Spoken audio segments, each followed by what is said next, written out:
government shutdown sure as heck didn't help. Tony, tell us the secret to success in the United States of America.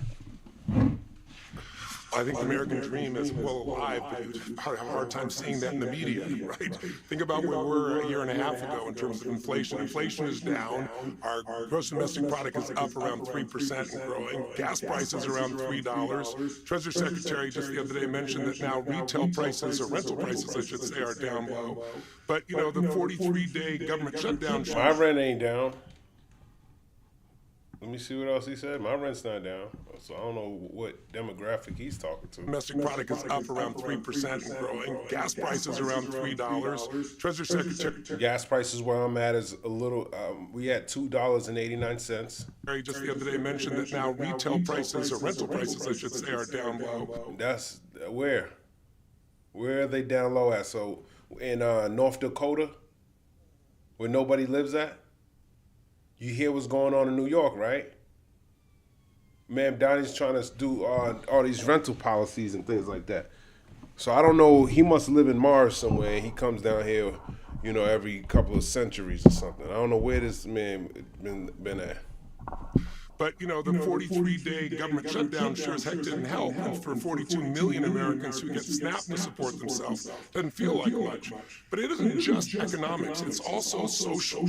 I don't know if you saw recently some statistics came out that show kids, men 18 to 25, literally 30% of them never approached a woman individually to ask for a date. It's kind of hard to get to a marriage, much less to build a family. And so, who wants to talk to these bitches anyways? These bitches ain't shit. You know that? We have to make some shifts in the way we look at our lives so we don't live through social media and through this. Go talk to a bitch today and watch you get a fucking a charge talking to these hoes, man. You don't want to anyway. The HIV's on the rise. These women are disgusting. They sleeping with their friends. Their friends are homosexuals. So they're spreading diseases. Nasty women out here, man. Digital world that disassociates it. Social media can be a great thing. It can also be a very limiting thing. Social media is horrible. Let me start off by giving all praise, honor, and glory to you, the Most High God, Yahweh, Bahashim, Yahushua, Bahashim, Chakwadash. Double honors to the apostles, elders, and bishops at Green Millstone. I'm your brother, Rabbi Knapp, coming out with a lesson, Lord's will, edifying to the Lord's elect. Here in the great state of Minnesota. Oh no, more Somali hate. More Somali hate. Let's hear this. We called this press conference because over the last few days we have seen a sharp rise in threats, harassments, and openly hostile rhetoric directed specifically at the Somali American Minnesotan community here in the great state of Minnesota. So why didn't you say that about the same type of shit that was happening to the so-called Negroes, Latinos, and Native Americans? Shouldn't you care about their plight and what they had to go through in this country? Nope. And it's a little weird. Not talking shit, it's just making a point here. You know, it's just that these things have continued to happen to the so-called Negroes, Latinos, and Native Americans in this country, and you had nothing to say about it. Now when it happens to you, now you want a press conference, you want everyone to know how you feel, and how you feel right now, right? Take that, right? Put it right, go like this, like you're about to pass it behind you, and shove it all the way up your ass, okay? Because that's what we would do. We've been feeling this since the beginning, man. All right? And now you get a small taste of it. We gotta hear your bullshit. That's what you get. Go back to your country, man. Words like garbage being used by the President of the United States. Go back to your country, man. Here in the great state of Minnesota. Words like garbage being used by the President of the United States. Oh, shit. He calls us animals. Garbage is a shit. That ain't nothing, man. That's respectful. He must like you. He called you garbage? Oh, man, he must like you. That's a compliment from Duck, in my opinion. He called us animals. So I'd rather be called garbage. Garbage is a little bit better than an animal, man. To describe immigrants, specifically Somali immigrants. Yeah, that's you. You're garbage. Hold on to that. We get called black, animals and shit like that. That's us. We got to hold on to that. You hold on to being called garbage. That's what your people are. Not political drama. This language has consequences. It travels into our classrooms, our mosques. That's right. That's right. It keeps traveling and it sticks to you. It's called a reproach. It's called a proverb. It's called a byword. It's called the curses in Deuteronomy, the 28th chapter, getting put upon our enemies. Our workplaces and our neighborhoods. It creates. Oh, so sad. Oh, you can't make any money over here where people were oppressed and you want to make money off of the backs of the so-called Negroes, Latinos, and Native Americans. Oh, well. Fear, it emboldens extremists, and it puts real people in danger. Really? Maybe that's why when you see a so-called Negro, Latino, Native American get put to death, it's not a big deal anymore. But now what's supposed to worry about you? Nope. Hey, and nobody wants to say it, but it's the harsh truth. It's the harsh truth, man. All of y'all came over here. All you different nations out here came over here. You benefited from them. And off the backs of the so-called Negroes, Latinos, and Native Americans, you look down at them like, who the hell are you? You look down at them. You wasn't trying to reach out a hand. A lot of them, you don't want to touch, being next to you, into marriages with y'all. Hell no. You like, hell no. And I don't blame you. You know, our people are lost, man. But it also goes to show you the hypocrisy of these people, man. They want you to feel their plight, but when you're going through your situation, nobody was there to help you, to do anything for you. Pathetic. Your lovers did nothing for you, KJV. It's something like that. Jeremiah 30. Yeah. Jeremiah 30, verse 14. All thy lovers have forgotten thee. They seek thee not. For I have wounded thee with the wound of an enemy, with the chastisement of a cruel one, for the multitude of thine iniquity, because thy sins were increased. Let's look this up. This is what the Lord did to the nation of Israel. And the same thing. All your lovers, all the people you were cool with, look at it, and nobody's helping you. That's the same plight of the Israelites. Okay? And now we get to witness it. And I ain't crying over these damn heathen. That's what you get, man. That's what the hell you get. You got a whole damn country you could go back to. And Esau's not over there. Go back over there. Go fight those Islamist people over there. If I was Somalian, I'll be going over there and I'm gonna fight anyone that's in my country like that. I don't give a fuck. You got a gun, I got a gun. I'll go kill those motherfuckers if I had a land to fight on. We don't have a land to go fight on. Go go join the military and get rid of them those Islamist people in your country if you don't want them. Get the hell out of here. I wish I could go to war with them if I had a country to go to. The hell out of here. You want to sit here and go to these stupid ass schools and build up this country. Go back to your damn country. This chapter is dealing with Jacob's trouble and the punishment of the Lord brought on Israel. Verse 14 is explaining why Israel was left without help when the enemies came against them. You were left without help when your enemies came against you, man. All your lovers. All thy lovers have forgotten thee. Lovers equals the nations Israel trusted in instead of trusting in Yahweh. Israel looked to Egypt, Assyria, Babylon, and later Rome for protection. And none of them came to help you. You still in this state. None of these heathen nations came to help you. They all played a part in your downfall. And you want to reach out a hand for them. I'm not reaching out a hand. I'm reaching out a hand for the Lord, for his people, for his elect. That's it. That's it. If you don't want to repent, you could go with him. Lamentations 1 verse 2, all her lovers have dealt treacherously with her, and all your lovers have dealt treacherously with thee. Ezekiel 16 verse 33, let me grab that. Give a fuck about no damn heathen crying because he being oppressed. Good. That's what your ass get. Ezekiel chapter 16 verse 33, thy give gifts to all whores. I'm sorry. Oh man, I didn't know I was gonna say that. Thy give gifts to all whores, but thou givest thy gifts to all thy lovers, and hirest them that they may come unto thee on every side for thy whoredom. I gotta look this up. I gotta look this up on chat. Break these scriptures down.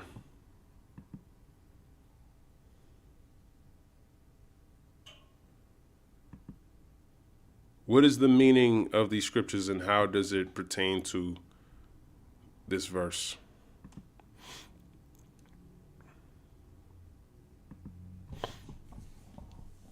Okay. Ezekiel 16 is a chapter where the Lord compares Israel to an unfaithful woman who plays the harlot with the nations. It's symbolic language describing Israel's trusting in and making covenants with the heathen instead of trusting in Yahweh. And you still see that today, man. Always want to help the heathen out, man. That's what's wrong with our people. They're out of their damn minds, man. They gotta go. They just ignored what's going on with their nation. They won't go help all these other nations out, man. They about to pay. Man. The Lord about to make their ass pay.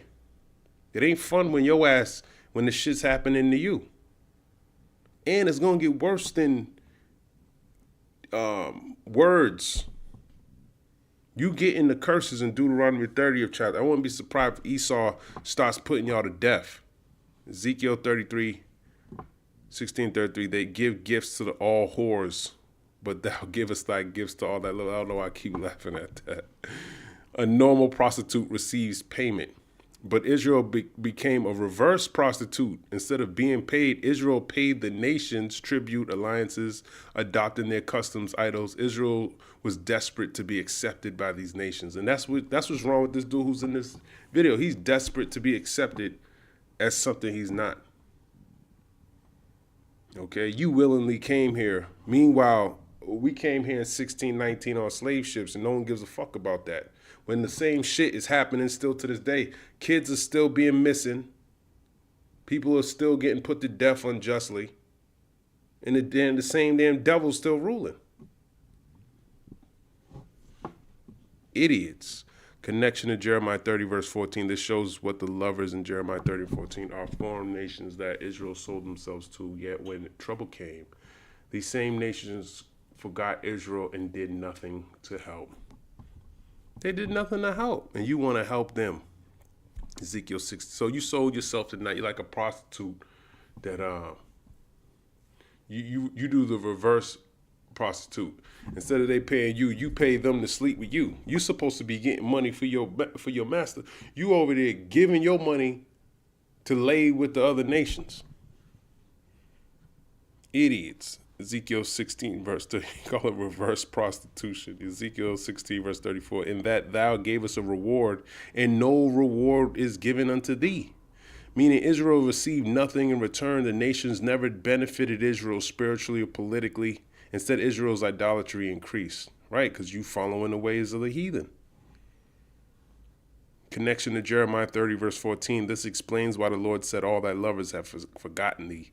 Israel gave everything to these nations, but the nations never cared. When judgment fell, they abandoned Israel. That's right. Which are the so-called Negroes, Latinos, and Native Americans. I damn sure ain't talking about the small hat. He's doing just fine. He just did a whole interview about Palantir. He couldn't even sit down in his seat correctly. He was moving so damn much, talking like a damn fool. He's an idiot. Ezekiel 35:6, I will judge thee because thy filthiness was poured out and thy nakedness discovered. Meaning the Lord is about to punish Israel for openly exposing themselves to other nations. Idolatry, covenants, alliances, customs. Your nakedness discovered. Israel exposed themselves spiritually by revealing their loyalty to the nations over Yahweh. And that's, you still do that today. You're like a reverse prostitute. I'm gonna have to read all of Ezekiel 16 all over again, man. That's exactly what the nation of Israel is like today. They want to comfort and help out the other nations instead of repairing your relationship with the Lord. Connection to Jeremiah 30 and 14. Jeremiah says Israel was wounded with the wound of an enemy. This is Yahweh's judgment for the same behavior Ezekiel describes, spiritual whoredom. I will gather all thy lovers, and I will discover thy nakedness unto them. The Lord will gather all the nations Israel trusted in and use them to shame Israel. This happens historically with the Assyrians, Babylonians, Egyptians, Romans, and the modern day Romans, the Americans, the modern day Egyptians, Americans, the modern day Babylonians, Americans, the modern day Assyrians, Americans. Same way. They can care less about your plate. You're talking to a wall, man. You're talking to a wall of forgotten people. They're ashamed, their plight. Nobody cares about that, man. So when this shit starts happening to you, now y'all care about these other people. Forget them, man. Forget them. Let them suffer. Ezekiel 16 verse 37 shows how the Lord wounds Israel. He uses the same nations they called lovers. The judgment is, you trusted them, now I will let them humiliate and destroy you. Yeah, so I wouldn't be with these damn heathen, man. Let me see if he got more to say. Somali American community being targeted. Real people in danger. Somali American community being targeted in this manner is dangerous. We have already received from different people threats online. We also know that there are some form of agent provocateurs that are planning to come here. So, threats online. Oh, how scary that is. Do you feel okay? this is a moment for Minnesotans to step up, not to be silent, to speak up, to share your frustration. Oh, share your frustration about what you're going through, right? Let me hear some more. To share your support for the Somali American community. What about your support for the so-called Negro, Latino, and Native American who's been at the bottom of society all this time while your ass is over here suit and tie, probably living good, probably got a whole... You think it's because they can't run a fucking corner store? A stupid-ass corner store, man? They work registers every single day in the stores you go to, you fool. You can be a high schooler and run a damn store. Why do you think it's like that, you damn fools? That's what you get. Talk about This place is over, okay? This place is done. All that being on, you about to be through. You about to get your ass whipped out here, man. It's about to be done out here for all of y'all. Best things about our state and their relationship to the Somali American community, but also our other immigrant communities that are part of parcel of our state. We are not backing down. We're not afraid. And most importantly, for most Somalis, we're citizens. We're not going anywhere. This is our home. This is our country. Oh yeah, what about the Native Americans that were here? This is their home before it was your home, fool. You don't have a home here. You have a home in Somalia. Go back over there and go fight those damn dudes over there that you scared of. Go kill your own people, man. Go clean that place up. Get the hell out of here. And we're going to do everything possible to ensure that we fight for inclusion, just like many others in this country have fought. Oh, man. You need Martin Luther King, huh? You better go to his grave and pray to him. Idiots. Creates danger. And I'll tell you what, in my time on this, I'd never seen this before. People driving my house by my... Don't you drink horse pee, Tim Waltz? Disgusting. I can't even look at this dude, man. Dude, I think it wasn't even pee. I think it was semen he was drinking, nasty motherfucker. He looked like he would do some shit like that. Tim Walsh says people are driving by his house calling him retarded. He's worse than retarded. My house and using the R word in front of people. People driving my house by my house and using the R word in front of people. This is shameful. Is this AI generated? This got to be AI generated. The R word. And I have yet to see an elected official, a Republican elected official, say, you're right, that's shameful. Oh, man. This might be AI because this is funny as hell. He should not say it. So look, I'm worried. We know how these things go. They start with taunts, they turn to violence. So deeply concerned. True? Man. Breaking. U.S. forces struck another drug boat in Eastern Pacific on Thursday. 4 male narco terrorists dead, officials say.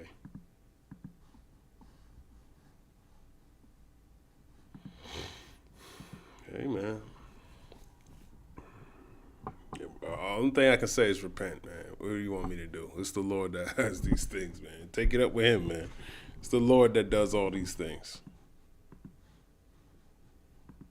Get on his good side.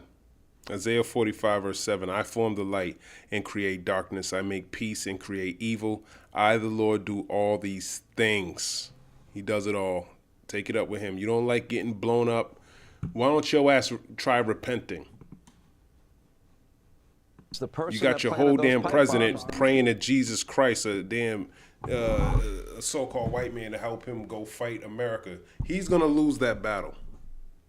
Dumbass. Stop selling drugs stop bringing drugs to other people's countries. You know, I don't know if you remember this. This is before you became the deputy FBI director. You put a post on X right after this happened, and you said there's a massive cover-up because the person that planted those pipe bombs, they don't want you to know who it is because it's either a connected anti-Trump insider or an inside job. You said that, you know, long before you even thought of as deputy FBI director. Yeah, that's why I said to you this investigation's just begun. We are pretty comfortable. We have our guy. I think. I can't listen to you. After you lied about the Epstein files, you and what's the FBI director's name, man? You fully said that the Epstein files didn't exist. It was just all this bullshit, man. You can't listen to these people anymore, man. Once they lie once, what's the point of listening to them anymore? His whole job, he should be jobless right now. He shouldn't be in that position. Him and the FBI director. Bongino, FBI deputy director. Again, legal process starts to surface and information and facts start to come out. The public's going to be very comfortable with the investigation that was conducted under Director Patel and his leadership. Thank you, Patel. That's his name. Cash Patel. He's been great on this. But I don't want to, listen, I was paid. Bongino, this is the, oh shit, this is the pipe bomb man? I gotta look that up. In the past, Sean, for my opinions, that's clear. One day I'll be back in that space. He looked like he can create a pipe bomb, man. I don't know if that's a Jake or not, but he kind of, I don't know. But that's not what I'm paid for now. I'm paid to be your deputy. He might have the MOTB in his forehead. Director, and we base investigations on facts. And, it was interesting. I was looking out in the crowd today at the presser. And I saw a couple of media figures who you and I both know who promoted the other scandal, the collusion hoax. And I thought to myself, the difference between us and them is, we evolve. As information and new inputs come out, we can produce different. This nigga Patel's nose. That's how I know. Someone just punched him in his shit. Probably a Jake. Probably punched him in his nose, man. Broke his whole shit, man. Go get your nose fixed, Patel. He probably be snoring that night with that snot box just smashed to the hole to the left. different outputs. Let me Google why your nose is like that. Why is Kash Patel's nose broken? Let's see if AI can tell me. There is no recent verified information in reliable news sources to suggest that Kash Patel's nose is currently broken or why it might be. The speculation about a broken nose appears to stem from social media comments and online discussions, particularly in comment sections of news articles and posts, which include unverified rumors and trolling about his appearance or an alleged past incident. One LinkedIn post from May 2024 from an individual with the name Kash Patel mentions a life-changing surgery, but it is unclear if this is the political figure, and the post does not specify the nature of the surgery other than being a general health update. Recent reliable news coverage focuses on his role as FBI director as of December 2025 in the search results context. Reports on the internal state of the FBI under his leadership and his involvement in current events like press conference regarding the January 6th pipe bomber suspect. These reports do not mention any current physical injuries. He got a clear current physical injury with his nose. It's because that's what we believe in. We believe in facts and investigations guided by facts. There were people out there in that crowd, I'm sure still believe in this collusion fairy tale. So we'll see. We're going to be guided by the facts. Your nose look a little crooked too. What the hell is wrong with you? Is that part of the guideline? You got to have a broken nose, or maybe it's the camera view. I don't know. Stop that. Leave the truck here without thanking the president. The president. He's a fucking idiot. CNN's Jake Tapper labels black pipe bomb suspect the white man, epic fail, or sneaky agenda. For 4 straight years, every single network sold the exact same movie. The guy who planted the real pipe bombs outside the Democrat and Republican headquarters the night before January 6th. I never heard of this shit. Was some hoodied wearing white Trump psycho. Today, the FBI found it. Let's leave what it says because it's too much. Junior, a 30-year-old white man from the D.C. suburbs, is charged with transporting an explosive device. That don't look like no damn white man to me. The pipe bomb case that Biden's FBI couldn't solve in 4 years took Trump's team 4 months. Here's why. Man, there's just so much witchcraft going on right now, man.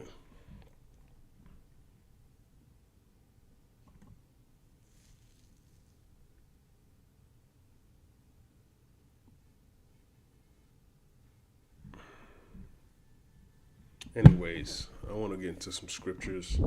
I want to jump into the book of Hebrews, the 12th chapter, because the elder went into, is it 12? It might be 13. Somebody went into, yeah, it was 13. Let's go into this real quick. All right, let's start all over.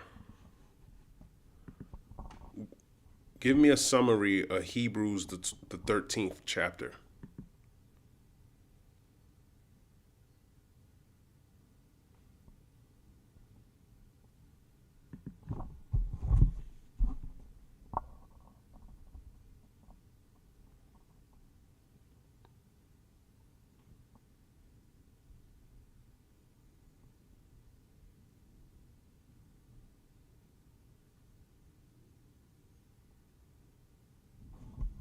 Hebrews 13 closes the letter with practical commandments on how the believers are supposed to walk in these last days.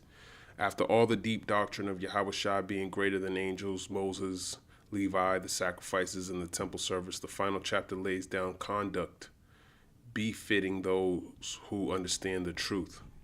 Brotherly love and charity, verses 1 through 3. Paul urges the brethren to keep loving one another. Hospitality matters because sometimes you help men of the Lord and don't even know it, entertain angels unawares. Also remember the brothers suffering affliction, where one body, so you bear their burdens. Marriage honored, whoremongers judge. Marriage is honorable, meaning the union of a man and a woman according to the law, but adultery and sexual sins will be judged. This is why the apostles constantly warn the churches about keeping themselves clean. Be content, the Lord is your help. Verses 5 through 6, don't covet or chase riches. Yahweh said he won't forsake his elect. So the mindset is confidence that the Lord is our help in times of trouble. GMS always uses this to show reliance on faith, not Esau's system. Respect the leadership. Paul reminds them to remember their spiritual leaders, those who taught them the word, and to follow their righteous example. Then in verse 17, he stresses obedience to the leaders because they watch for the souls of the flock. This is order in the ministry. Yahushua never changes and flees strange doctrines. Yahushua is the same yesterday, today, and forever, meaning his doctrine doesn't change. So avoid strange teachings, philosophies, and new doctrines that come around. This is a major GMS point. Stick to the doctrine. We have an altar outside the camp. This is the point. Okay, I got to read verses 10 through 14. Paul explains spiritually that our altar is Yahushua, not the Levitical temple. He suffered outside the camp, meaning outside the old system, rejected by the world. The believers must also go outside the gate, meaning being rejected by society, bearing Yahushua's reproach. We're not seeking this world, no continuing city, but the kingdom to come. So let's get into this.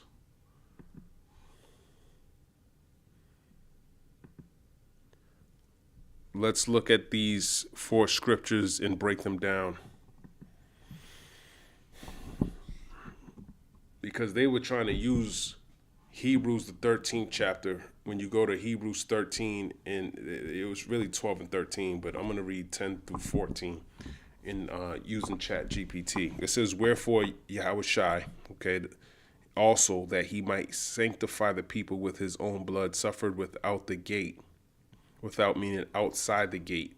Let us go forth, therefore, unto him without the camp, bearing his reproach. For here we have no continuing city, but we seek one to come.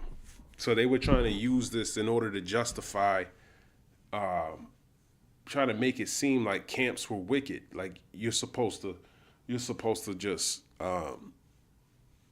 come up out of it because it's wicked. And it's not true, because this is how we learn the truth. We learn the truth from camps, going out there on the highways and hedges and doing what they do. Okay, there's clearly, in the elder in his video, he was going into how he was talking about the company of prophets and things like that. Nehemiah, the 8th chapter, I might jump into that too, shows you that there was a company of prophets, and it goes into the same things that you see brothers doing on the highways and hedges today in camps. So it's not a thing that Israel didn't do. They did that. All right? So don't listen to people. Everything's scriptural. This is why it's good to study. It's good to go look these things up. Okay. Okay. Hebrews 13, 10 through 14, breakdown. Hebrews 13 and 10. We have an altar whereof they have no right to eat, which serve the tabernacle. We have an altar. Yahushua himself is the altar, the sacrifice, and the high priest. Those still serving the Levitical priesthood, the tabernacle, have no right to partake in Yahushua's sacrifice because they reject him. The old priesthood and the new covenant cannot mix. Ooh. The old priesthood and the new covenant cannot mix, man, because you ain't accepting Yahushua. You know, still to this day, you got old covenant Israelites and new covenant Israelites. They can't be partakers of this, okay? Because in both, they're rejecting Yahushua. Even when you say you're in the new covenant, you're rejecting Yahushua because he's the one that's gonna change us. But you saying you already changed, you basically saying that, you know, you're already made perfect without Yahushua. You don't need Yahushua is what you're saying when you're saying you're in the new covenant. Precepts, Hebrews 7 verse 12, priesthood change, law change. Let's go there. They're paraphrasing it for some reason. Hebrews 7 in verse number 12. For the priesthood being changed, there is made of necessity a change also of the law. Ooh. Let's look this up real quick.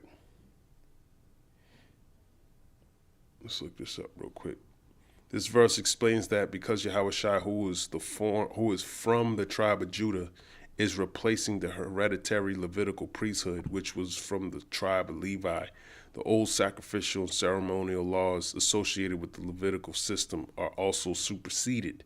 This marks a shift to a new covenant and a more perfect eternal priesthood in Hamashiach. Exactly. So you gotta pray to Yahushua to forgive you for your sins now. You gotta ask him for forgiveness. You gotta make your body a living. You're the sacrifice now. You making your body a living sacrifice. And you asking Yahushua to forgive you of your sins. All right. Hebrews 10, 1 through 10. Yahushua replaces animal sacrifices. Let's go there. Paul gets into the nuances of the scriptures in Hebrews 10. Hebrews 10. One sacrifice of Christ is sufficient, for the law, having a shadow of good things to come, and not the very image of the things, can never with those sacrifices which they offered year by year continually make the comers thereunto perfect. For when would they not have ceased to be offered, because that the worshippers once purged should have had no more conscience of sins? But in those sacrifices there is a remembrance again made of sins every year. For it is not possible that the blood of bulls and of goats should take away sins. So that's the point. Okay. You doing animal sacrifices and then go and commit sin again, that's not purging you of of sin. It's just you just constantly sinning, constantly sacrifices. So it's not possible for the blood of bulls and goats to take away sins. Wherefore, when he cometh into the world, he saith, sacrifice and offering you wouldest not, but a body hast thou prepared me. In burnt offerings and sacrifices for sin thou hast had no pleasure. Then said I, lo, I come in the volume of the book. It is written of me to do thy will, O power. Above, when he said, sacrifice and offering and burnt offerings and offering for sin thou wouldest not, neither hadst pleasure therein, which are offered by the law. Then said he, lo, I come to do thy will, O power. He taketh away the first, that he may establish the second, by the which will we are sanctified through the offering of the body of Yahushua HaMashiach once for all. So ain't no sacrifices worthy to take away sin except for Yahushua's sacrifice. All right. John 6:53 through 56. Eating his flesh, receiving the sacrifice spiritually. That's what we're doing. We're receiving Yahushua spiritually. Okay. John chapter 6, verse number 53. Then Yahushua said unto them, verily, verily, I say unto you, except ye eat the flesh of the Son of Man and drink his blood, ye have no life in you. And this is metaphorically, this is through the spirit. You're not supposed to drink blood. You're not supposed to eat human flesh like the heathen do. John 6, verse 54, whoso eateth my flesh and drinketh my blood have eternal life, and I will raise him up at the last day. They got videos, AI-generated videos showing the apostles, showing the elders of different camps, drinking blood and eating. It looks like flesh. All right. And the elder in New York, I forgot the brother's name. Good brother, man. I forgot your name a lot, but he made a good point that y'all, that's those spirits, man. When he said that, I could see that. Those same spirits, because he was saying, y'all still eating and drinking the blood of Yahushua, like y'all still ain't learned. Like, that's a spirit, man. That's a spirit. Okay? And these spirits ain't talking to people in the Christian and the Catholic Church.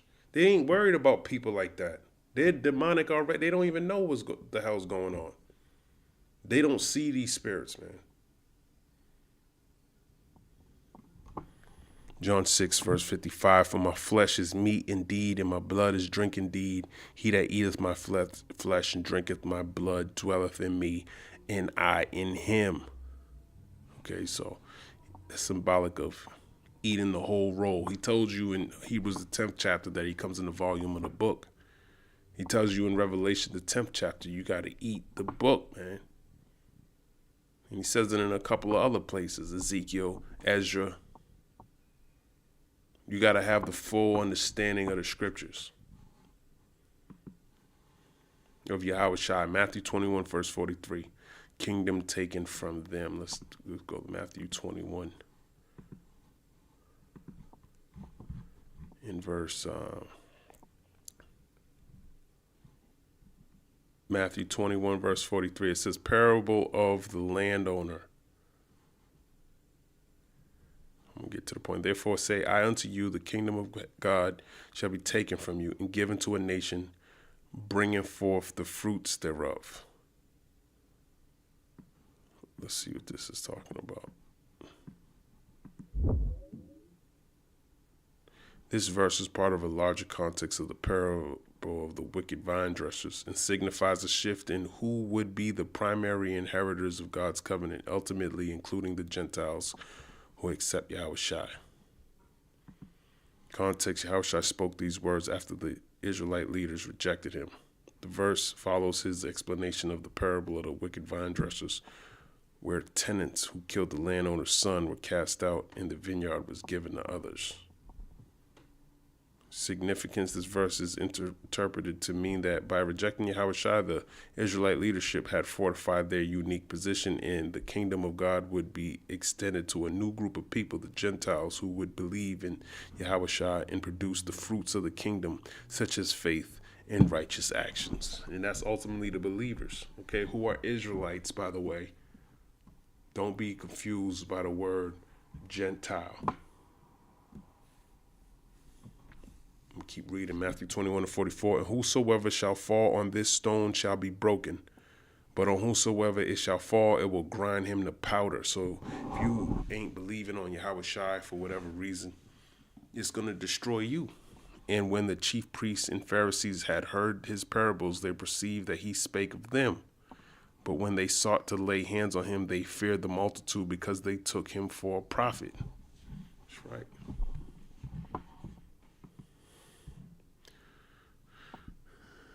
Altar, a place of sacrifice, spiritually pointed to Yahushua, not a physical temple. Okay. So yeah, according to this, Yahushua represents the altar. Because he is the lamb, he's the high priest. He's everything, man. He's everything. Hebrews 13:11, for the bodies of those beasts whose blood is brought into the sanctuary by the high priest for sin are burned without the camp. Meaning Paul references Leviticus, the sin offering animals whose blood went inside the sanctuary were taken outside the camp and burned. This sets up the analogy. Blood in the sanctuary equals atonement. Body outside the camp, rejection, removal, cleansing outside the congregation. Precepts, Leviticus 16:27, sin offerings burned outside the camp. Let me grab that, Leviticus 16.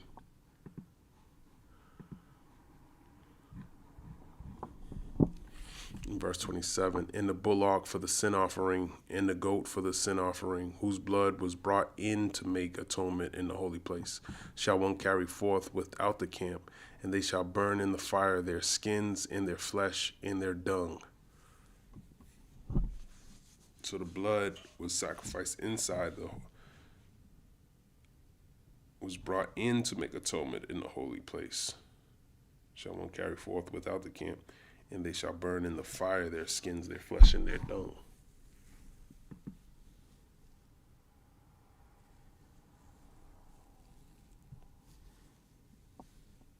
Leviticus 4:11-12, flesh, hide, dung, burned outside.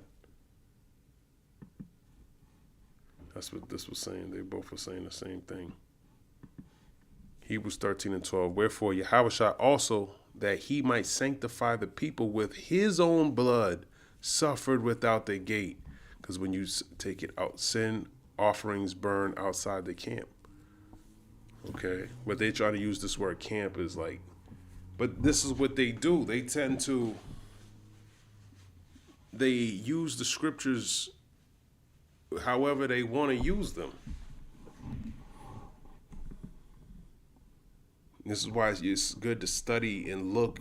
You got all the tools you need and all the resources. I mean, you're not going to be able to talk to a lot of brothers, you know, but brothers should be,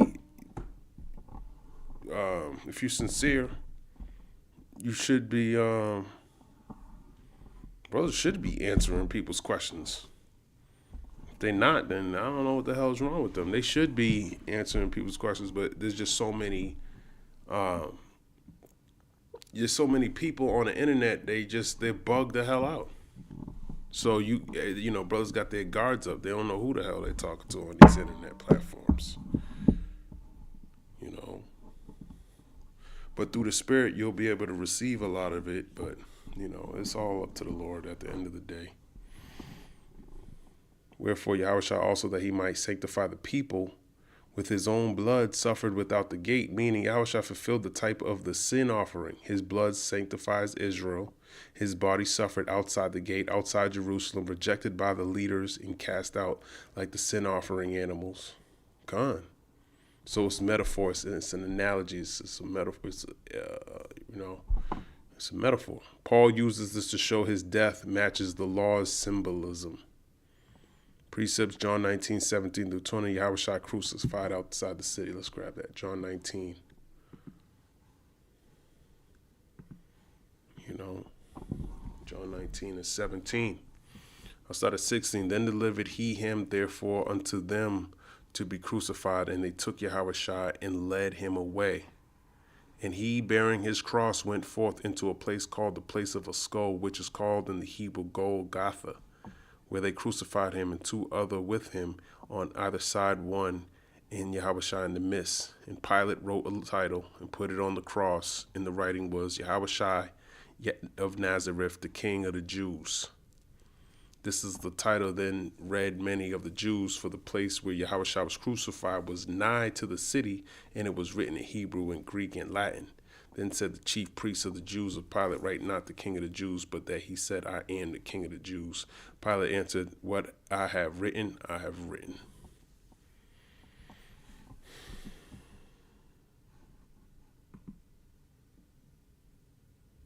Okay. So they brought him to the Romans, man. And it says that nigh unto the city.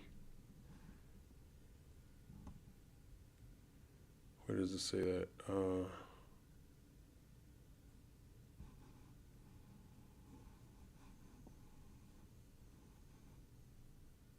In verse 20. For the place where Yahushua was crucified was nigh to the city. So that's him being outside, being treated as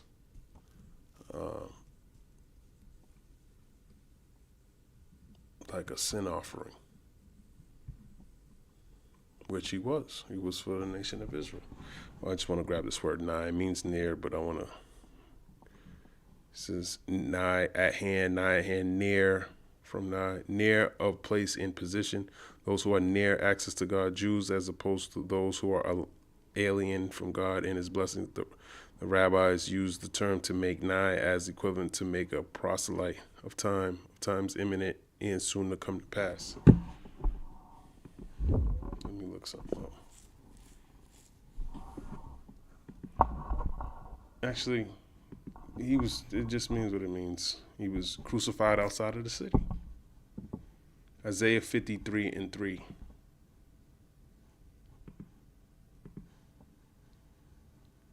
Isaiah 53 and 3. He is despised and rejected of men, a man of sorrows and acquainted with grief, and we hid as it were our faces from him. He was despised, and we esteemed him not. So, same thing. Yahushua fulfilled the type of the sin offering. His blood sanctifies Israel. His body suffered outside the gate, outside Jerusalem, rejected by the leaders and cast out like the sin offering animals. Just like it says in Leviticus 16. I didn't grab Leviticus 4. I'll grab it anyways. Leviticus 4 and 11. And the skin of the bullock and all his flesh with his head and with his legs and his inwards and his dung, even the whole bullock shall he carry forth without the camp unto a clean place where the ashes are poured out, and burn him on the wood with fire. Where the ashes are poured out shall he be burnt. Now he wasn't physically burned, but the affliction that showing you that the affliction is symbolic of fire too. Acts 4 verse 10. Let me grab that. Acts 4 verse 10. Be it known unto you all and to all the people of Israel that by the name of Yahushua HaMashiach of Nazareth, whom ye crucified, whom God raised from the dead, even by him doth this man stand here before you whole. This is the stone which was set at naught of your builders, which is become the head of the corner.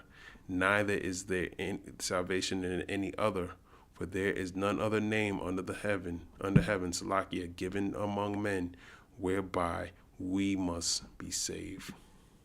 And we is talking about Israelites. Okay. Hebrews 13 verse 13.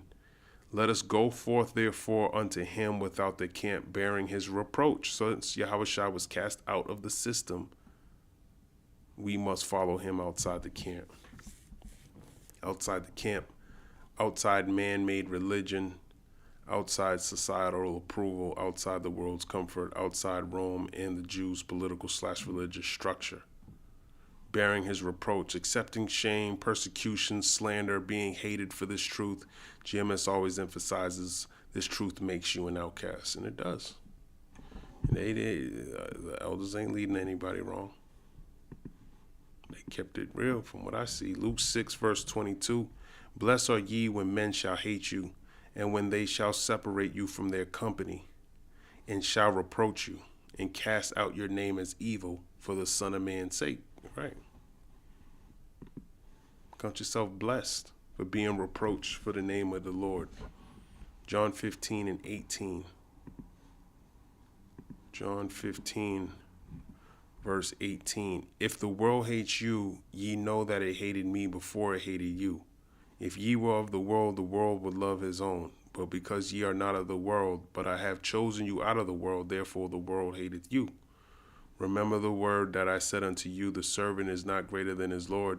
If they have persecuted me, they will also persecute you. If they have kept my saying, they will keep yours also. So they're going to keep what you say and try to use it against you, just like they did with Yahushua. 2 Timothy 3 verse 12. All who live godly suffer persecution. Let's grab it. 2 Timothy 3 verse 12. Yea, and all that will live godly in Hamashiach Yahushua shall suffer persecution. Okay. 1 Peter 4, 13 through 14. Let's grab that. 1 Peter 4, 13. But rejoice in as much as ye are partakers of Hamashiach's sufferings, that when his glory shall be revealed, ye may be glad also with exceeding joy. If ye be reproached for the name of Hamashiach, happy are ye, for the spirit of glory in God and of God resteth upon you. On their part he is evil spoken of, but on your part he is glorified, right? Hebrews 3 verse 14, for here we have no continuing city, but we seek one to come. Like, we don't have no continuing city here, man. The world is not our rest. Micah 2 and 10. We don't belong to this dominion. Our true city is the kingdom of heaven. New Jerusalem, Revelation 21. Following Yahushua outside the camp means we reject trying to be comfortable in Esau's kingdom. Simple as that, man. So you're gonna have to take the same reproach. He wasn't liked in this world, man. He made his body a living sacrifice. He did the same things, man. He's that example. You got to suffer all that persecution, the shame. People ain't going to like you. Oh, well. Who cares if people don't like you? They ain't going to have much to like in the near future anyways. everything they do like is going to be taken away from them. They're going to be happy with nothing, according to, I think Charles Schwab said that. So who cares about these people, man? You better be seeking your own salvation and stop being weak for these damn heathen, because their dominion and all, they're going to be crying about a lot of things in this near future. Hebrews 11 and 10 through 16, seeking a city prepared by the Most High. Let me grab that. Hebrews 11 and 10. For he looked for a city which had foundations, whose builder and maker is God. That's right. And it's another precept. Jump down to verse 16. But now they desire a better country, that is in heavenly, wherefore God is not ashamed to be called their God, for he had prepared for them a city. Ooh, that matches up perfectly with Hebrews 13 and 14. Revelation 21, let's go there. This is what the Lord prepared us. A continuing city is not part of this world, man. The new heaven and earth, Revelation 21 and 1, and I saw a new heaven and a new earth, for the first heaven and the first earth were passed away, and there was no more sea. And I, John, saw the holy city, New Jerusalem, coming down from God out of heaven, prepared as a bride ordained, adorned for her husband. And I heard a great voice out of heaven saying, behold, the tabernacle of God is with men, and he will dwell with them, and they shall be his people, and God himself shall be with them and be their God. So that's in the kingdom. Overall summary of the section, Hebrews 13, 10 through 14, teaches Yahushua is the true altar and sacrifice. The old Levitical system and animal sacrifices are done away. Israel must follow Yahushua outside the camp, meaning not following those Levitical laws and the animal sacrifice. No, we got to follow Yahushua, meaning outside the world's acceptance, enduring reproach and persecution. Our hope is not in this society, but in the coming kingdom come. So I think they did a pretty good job of breaking it. I think they did a really good job of breaking it down, as well as providing the precepts too. You know, the elders go into that. That ain't talking about the camp, and it's not. You know. But just to show, I want to go how, you know, the camps were. I want to go to the book of Nehemiah. Nehemiah chapter 8. Ezra reads the law. Okay. I'm just going to read, I think up to 8. Nehemiah 8:1. And all the people gathered themselves together as one man into the street that was before the water gate, and they spake unto Ezra the scribe to bring the book of the law of Moses, which the Lord had commanded to Israel. So here it is, and all the people gathered themselves together as one man into the street that was before the water gate. So let me see if I can get this in the NLT. Maybe it sounds better. Let's read it there. All the people assembled with a unified purpose at the square, just inside the water gate. They asked Ezra the scribe to bring out the book of the law of Moses, which the Lord had given for Israel to obey. So on October 8th, Ezra the priest brought the book of the law before the assembly, which included the men and the women and all the children old enough to understand. He faced the square just inside the water gate from early morning until noon and read aloud to everyone who could understand. All the people listened closely to the book of the law, just like brothers do on the highways and hedges. Ezra the scribe stood on a high wooden platform that had been made for the occasion. To his right stood Mattithiah, Shema, Ananiah, Uriah, Hilkiah, and Maaseiah. To his left stood Pedadiah, Mishael, Malchijah, Hasham, Hashabaddanah, Zechariah, and Meshullam. Ezra stood on the platform in full view of all the people. When they saw him open the book, they all arose to their feet.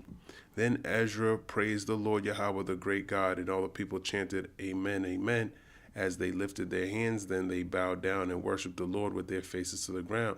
The Levites, Jeshua, Bani, Sherebiah, Jamin, Akub, Shebabiah, Hodiah, Maaseiah, Kalita, Azariah, Jozabad, Hanan, and Pelaiah, then instructed the people in the law while everyone remained in their places. So all of them are bringing out the law and instructing.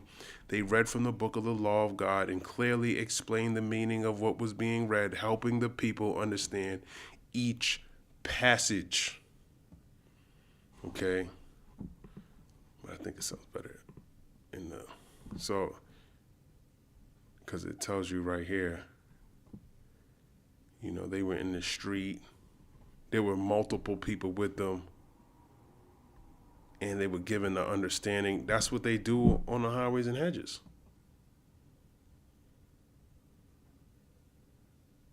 Okay, let me keep reading. Nehemiah 8:9. In Nehemiah, which is the I'm reading in the KJV now. Nehemiah 8:9. And Ezra, the priest and the scribe and the Levites that taught the people, said unto all the people, this day is holy unto the Lord your God. Mourn not, nor weep. For all the people wept when they heard the words of the law. Then he said unto them, go your way, eat the fat and drink the sweet, and send portions unto them for whom nothing is prepared. For this day is holy unto the Lord. Neither be ye sorry, for the joy of the Lord is your strength. So the Levites stilled all the people, saying, hold your peace, for the day is holy, neither be ye grieved. And all the people went their way to eat and to drink and to send portions and to make great mirth, because they had understood the words that were declared unto them. So that's what we do. Breaking the scriptures down, you know, making people understand. It wasn't just Ezra. He had people that were also helping. Okay, Nehemiah 8:8. So they read in the book of the law of God distinctly and gave the sense and caused them to understand the reading. All right, so it basically shows you a camp of people doing exactly what you see them doing today. And it even shows you some of the older One West, they actually stood up on a platform and were more exalted than everyone else in the middle of New York and doing the same things. So they really did it literally, even though you don't see people doing that as much anymore. I think ISUPK still practices that. But that's biblical. So they're not doing anything that their forefathers didn't do. But I'm going to end it here. Lord's will, this was edifying. Shalom.